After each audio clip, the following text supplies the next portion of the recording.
नमस्कार, चंडीगढ़ से आपका स्वागत है। मैं हूं गौतम देव शर्मा। आइए सबसे पहले नज़र डालते हैं कुछ अहम खबरों पर।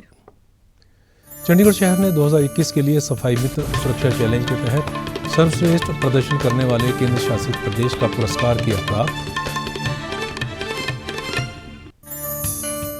देश में अब तक लगाए गए हैं 116 करोड़ 50 लाख से अधिक कोविड रोधी टीके।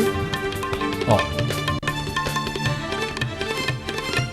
फिल्म महोत्सव स्वाधीनता के 75 वर्ष और गोवा की आज़ादी के 60 साल पूरे होने का मना रहा है समारोह।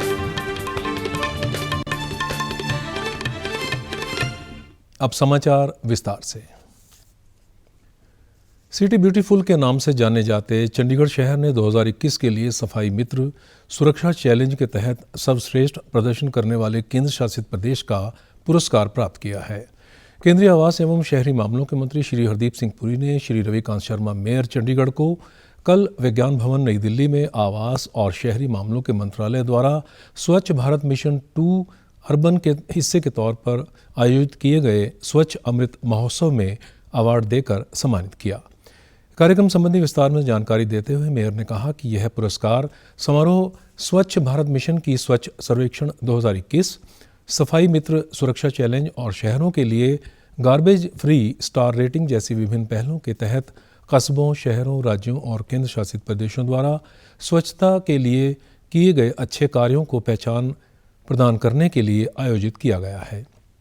उन्होंने कहा कि सीवर और सेप्टिक टैंकों की खतरनाक सफाई से होने वाली मौतों पर अंकुश लगाने के लिए पिछले साल MOHUA द्वारा शुरू किए गए सफाई मित्र सुरक्षा चैलेंज में केंद्र शासित प्रदेशों के बीच विभिन्न जनसंख्या आधारित श्रेणियों में चंडीगढ़ शीर्ष प्रदर्शन करने वाले केंद्र शासित प्रदेश के रूप में उभरा है।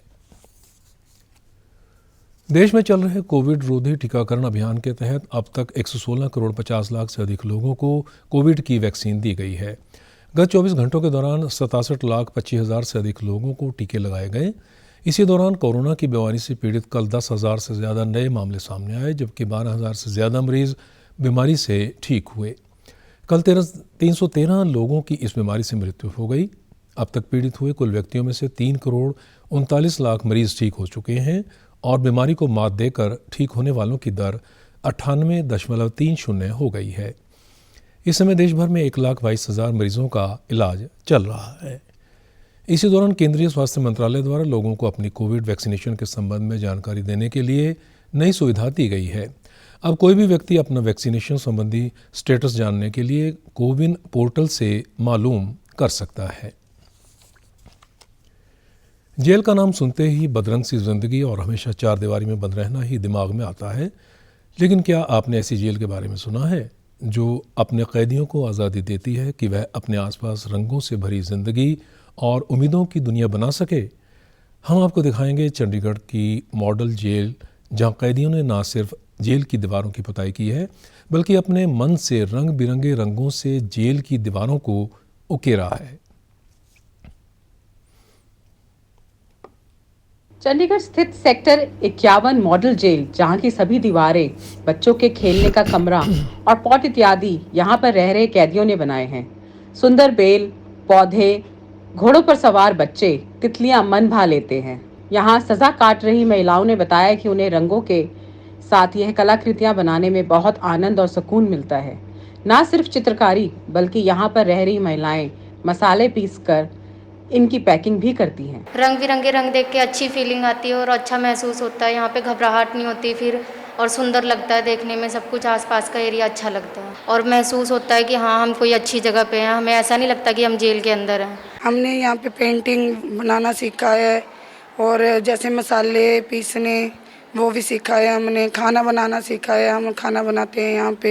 यह जेल की दीवार बाहर से एक मजबूत किले जैसी दिखती है, लेकिन अंदर आते ही मन और आत्मा को सुकून देती हैं और एक अलग सी दुनिया का अनुभव होता है। DIG चंडीगढ़ ओमवीर सिंह बिश्नोई ने बताया कि जेल में चल रहे इस आर्ट क्लब के जरिए यहाँ सजा काट रहे कैदियों को निराशा से आशा की ओर ले जाया जाता है। ये प्रोजेक्ट हमारे इनमेट्स को निराशा से आशा की ओर लेके जाएगा और जब ये बाहर निकलेंगे तो सभ्य, सुसंस्कृत और इंडस्ट्रियस वर्कर के तौर पर निकलेंगे, जो न सिर्फ स्वयं को रोजगार देंगे बल्कि अपने साथ 10 लोगों को और अच्छा रोजगार देने की कैपेसिटी रखेंगे। इस आर्ट क्लब के प्रशिक्षक रोशन जेटली ने बताया कि धीरे धीरे ये कैदी इस कला को सीखना शुरू हुए और देखते ही देखते अपनी लगन से वह इस कला में निपुण हो गए। अब इतने इनके काम में परफेक्शन आ गई है कि अगर बाहर जाएंगे तो ये अपना काम कर सकते हैं, फाइन आर्ट में अपना काम कर सकते हैं, वॉल पेंटिंग कर सकते हैं, इंटीरियर भी कर सकते हैं। इनको कलर नॉलेज इतनी हमने इनको दे दिया है कि आगे जाके इनको प्राइमरी और सेकेंडरी कलर में कोई प्रॉब्लम नहीं आएगी। इनकी लगन देख के हम तो हमें भी रिलीफ मिला है कि इनमें इंटरेस्ट है कि हम कर सकते हैं। शासन द्वारा उठाए गए इस कदम से यहाँ के कैदी खुश हैं कि जाने अनजाने में हुई उनके द्वारा गलती की सजा काटते हुए वह कुछ सीख रहे हैं और इससे उनमें एक सकारात्मक ऊर्जा का संचालन हो रहा है। ये जो आर्ट वर्क है, इस वजह से जो है मैं अपने अंदर एक प्योर पॉजिटिविटी और एक जो है अपना फ्यूचर, इसमें ब्राइट फ्यूचर देख पाता हूँ आगे। जेल प्रशासन की इस पहल से न सिर्फ कैदी अपनी सजा काटने के साथ साथ कुछ बेहतर सीख रहे हैं, बल्कि जब वह सजा काटने के बाद बाहर जाएंगे तो यहाँ से सीखी हुई कला को अपनाकर अपने परिवार सहित एक बेहतर भविष्य बना सकेंगे। चंडीगढ़ से आकांक्षा सक्सेना की रिपोर्ट। हरियाणा के मुख्यमंत्री मनोहर लाल ने यमुनानगर में कपाल मोचन मेले में शिरकत की और कपाल मोचन स्थित गुरुद्वारे में माथा भी टेका। इसके बाद मुख्यमंत्री ने कपाल मोचन, ऋण मोचन और सूरजकुंड सरोवर पर पहुंचकर पूजा अर्चना भी की। इस अवसर पर मुख्यमंत्री ने कहा कि कपाल मोचन वो पवित्र तीर्थ स्थल है जहां ऋषि व्यास ने तपस्या की। उन्होंने कहा कि इस स्थल का धार्मिक और ऐतिहासिक महत्व है और इस स्थान से प्राचीन कथाएं जुड़ी हैं। ये भी कहा जाता है कि व्यास जी ने वेदों की रचना भी यहीं पर की थी। मुख्यमंत्री ने कहा कि इस जगह गुरु नानक देव जी और गुरु गोविंद सिंह जी दोनों का आगमन हुआ था। मुख्यमंत्री ने कहा कि इस वर्ष कोरोना के हालात ठीक न होने से कारण मेले की अनुमति दी गई है।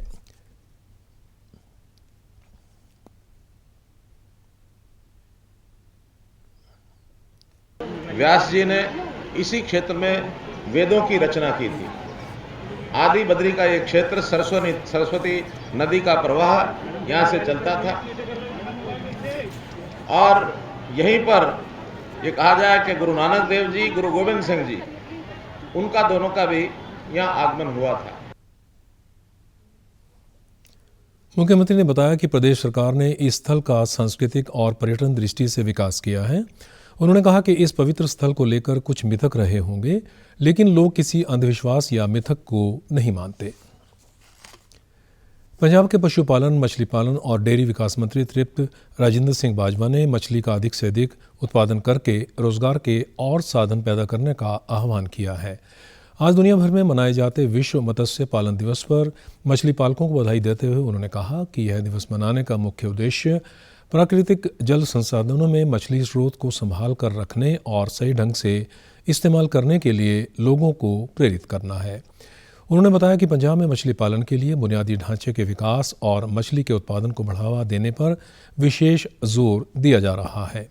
उन्होंने बताया कि उपभोक्ताओं तक साफ सुथरी मछली पहुंचाने के लिए सरकार द्वारा जिला पटियाला में एक होलसेल कम रिटेल फिश मार्केट स्थापित किया जा रहा है।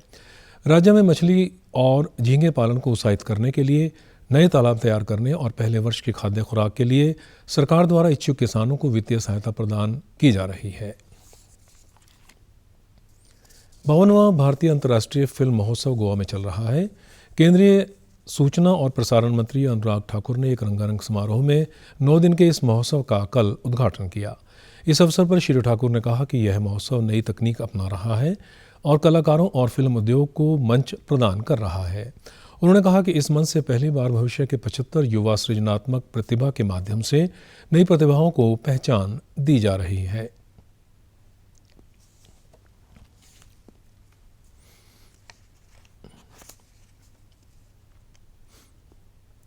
If you are creating the right content, then it is not restricted only to the regional language. It becomes national and international soon. We have the talent amongst us, the technology, the skilled manpower. We can offer to the world the platform to come and shoot in India, film in India, and also to have the post-production hub in India. इस साल फिल्मोत्सव स्वाधीनता के 75 साल और गोवा की आज़ादी के 60 वर्ष पूरे होने का समारोह भी मना रहा है। जानी मानी भारतीय अभिनेत्री हेमा मालिनी को Indian film personality of the year पुरस्कार से सम्मानित किया गया।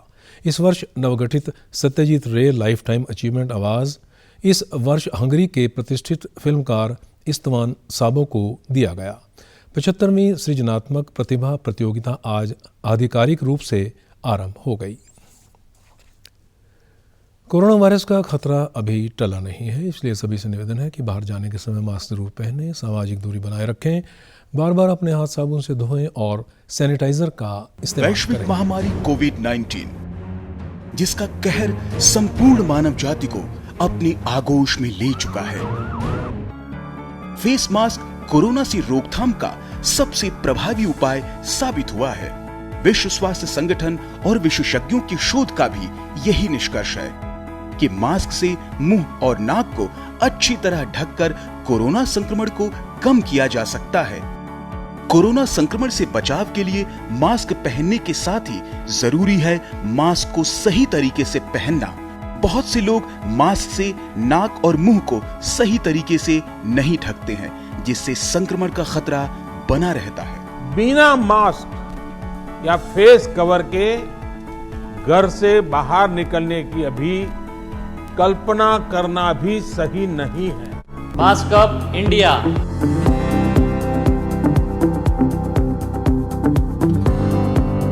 आप हमारे समाचार YouTube channel DD news Chandigarh, Facebook DD news Chandigarh और Twitter handle DD news CSD पर भी देख सकते हैं।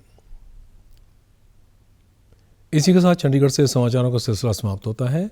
अब मैं स्टूडियो से बाहर जा रहा हूं तो अपना मास्क पहन रहा हूं। आप भी जब घर से बाहर जाएं तो अपना मास्क ज़रूर पहनें। नमस्कार।